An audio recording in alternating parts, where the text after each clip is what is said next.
Ravens just wrapped up day one of mandatory minicamp. We'll go through who was there, what happened at practice. We also hear from T. Martin, DeAndre Hopkins, and Lamar Jackson, who confirmed that he has reached out to Jaire Alexander to come to the Ravens. We're talking all that and more in today's episode of the Flock Rundown. Ravens Flock. Flock Rundown is the place to be. Motionless brainwaves attempt to swim their way to sense, can't tame the untamed. What's up, Ravens fans? My name is Ryan, and welcome back to another episode of the Flock Rundown. So the Ravens just wrapped up day one of mandatory minicamp, and everyone was there. The only people that were not there were Emory Jones Jr., still dealing with that labrum issue, and then obviously Darius Washington, who tore his Achilles. They were the only two guys not present. There were even some new tryout guys there today. They had defensive back Antonio Hamilton, punter Matt Hack, and wide receiver Ramel Keaton. It was a strong defensive showing in practice today. There were quite a few interceptions. TJ Tampa's starting to stack some great practices together too. He had an interception one of the last practices of OTAs, and then now coming back today having an interception. I think TJ Tampa's going to get better and better as he gets more playing time. You know, he didn't have a lot of reps last season. He was hurt all last season pretty much. So this is TJ Tampa's real, healthy rookie year in a way. I know it's not officially his rookie year, but you know what I'm saying.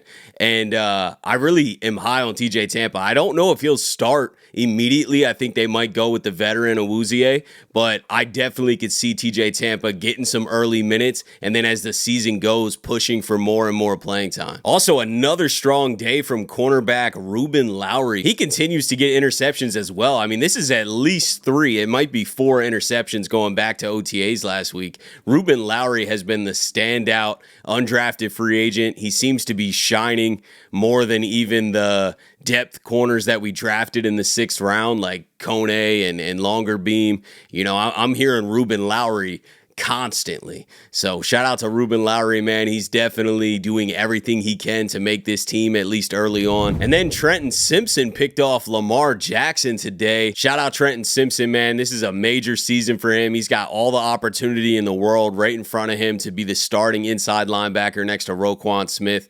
And from everything we've seen so far through OTAs and today especially, Trenton Simpson's ready.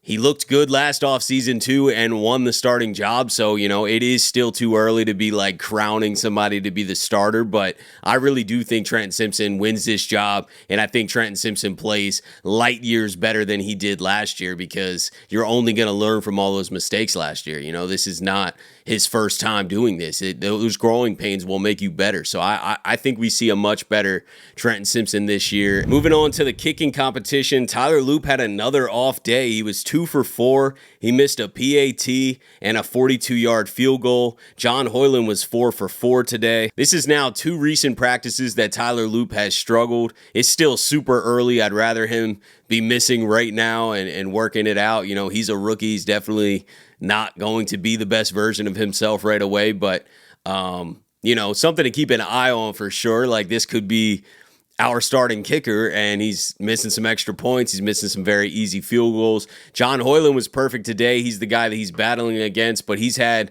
a day or two where he struggled as well. So we'll see how this plays out. I think this competition goes all the way up to the season. I don't know if anyone's actually going to beat Tyler Loop out, but I do think that there's a lot more sample size that we need to add to this equation before anybody's making any judgments. You know, the only judgment right now is that, yeah, it's unacceptable to miss extra points and 40-yard field goals, 42-yard field goals. You know, we've seen 2 practices in the last week and a half where Tyler Loop's missed half of his field goals that day. But it's a small sample size. This guy's brand new, so let's see how this plays out. Summer's finally here, which means more sunshine, more time outside, and way less time stuck in a hot kitchen. The last thing I'm trying to do after a long day in the sun is cook for an hour. That's why I've been loving Factor. Factor delivers fresh, never frozen meals that are chef-crafted, dietitian-approved, ready to eat in just 2 minutes. My favorite meal right now is the sun-dried tomato chicken with zucchini noodles and then a strawberry banana smoothie. They've got 45 meals to choose from every week, so you'll never get bored. And it's not just dinners. They got your whole day covered. They got breakfast, lunch, snacks, and even guilt-free desserts. If you want to spend less time cooking and more time doing what you love, go with Factor this summer. I use this and you should too. Get started at factormeals.com/flock50off and use code flock50off to get 50% off plus free shipping on your first box. That's code flock50off at factormeals.com/flock50off for 50% off plus free shipping. Factormeals.com/flock50off. We heard from T. Martin today and Lamar Jackson, and they both spoke on how they still got this playoff loss on their mind, but are going to come back and be better than ever for it. Well, just finishing for the most part. You know, you really think about things like, turnovers and things of that nature, kind of the obvious stuff, right, that he's hard on himself about. The first half of the Buffalo game, just don't do that. And we still ended up fighting ourselves back to really giving ourselves a chance to tie the game up. So and you go back to 23, similar stuff, right? Red zone turnovers, not only just him but other players, right? So that's stuff as a unit that we talk about, that we emphasize a lot. And individually as players, nobody wants to do that, right? Nobody wants to do the play or the turnover or the missed catch or missed throw that causes us a game or a drive or a series, so on and so forth. So, but it's an emphasis. We look at everything that contributes to those things. And so, yeah, it's on his heart, it's on his mind. We just got to find a way to finish. Protecting the ball, things like that. I felt like when we protected the ball, we had no problems moving the ball down the field. First, second down, we get positive yards out of every play. Just the turnovers. No turnovers, I feel like we win. Did it take you a while to get over that, or is that something you flush immediately? Like, how do you deal with it? I don't think I get over any loss, to be honest. I got losses from youth football that still hunt me, so I never get over a loss. I don't care how small it may be to someone else or how great it might be. It's always the same for me. Lamar Jackson also showed Mark Andrews a ton of love and wanted to send a message today. I just can't forget my guy, man. My guys, I got to get on Andrews real quick. That guy's different, man, because I've been seeing my guy be getting talked about, and I really don't like that because he's done so much for us. I'm off topic right here, but he's done so much for us, and how people did him, I just don't like that. Because Mark's still Mark, Andrews. Another message that Lamar Jackson sent is that he told Eric DeCosta to go get Jaire Alexander, and Lamar did confirm that he has already hit Jaire up about coming to the Ravens. Louisville cornerback, accomplished cornerback available. Have you gotten a chance? Go get him, Eric. I love all our corners, don't get me wrong, but go get him, Eric. Have you gotten a chance to talk to Jaire about coming here? Yeah, I hit him up, but you don't know. You never know with Jaire. That's my boy, man.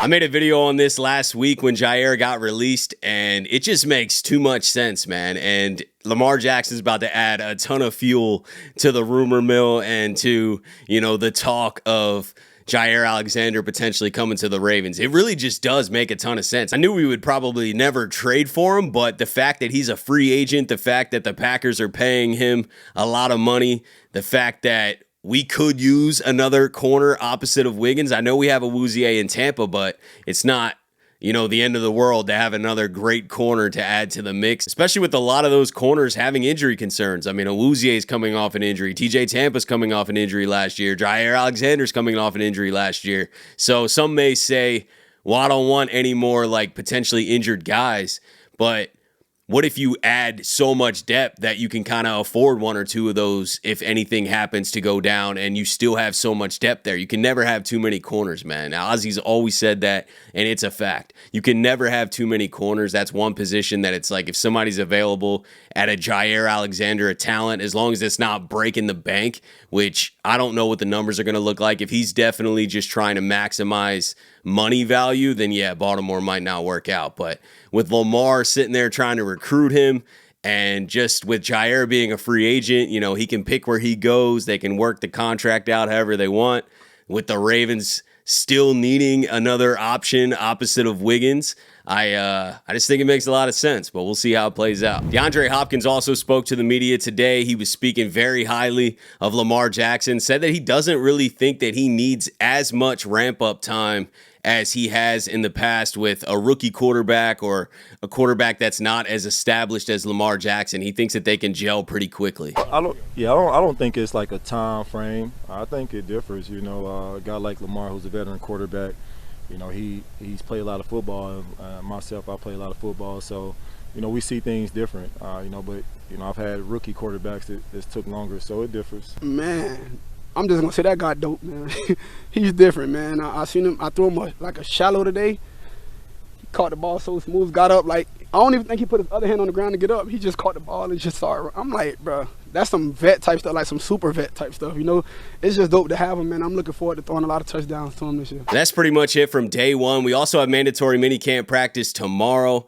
But let me know what you guys are thinking about everything that happened today or just anything that's on your mind. Is Jaire Alexander coming to the Ravens? Let me know what you guys are thinking. Appreciate you guys, as always, for tuning in to another episode of the Flock Rundown. Have a beautiful rest of your day, and I'll let the greatest linebacker in the history of the game take us out. Ravens flock.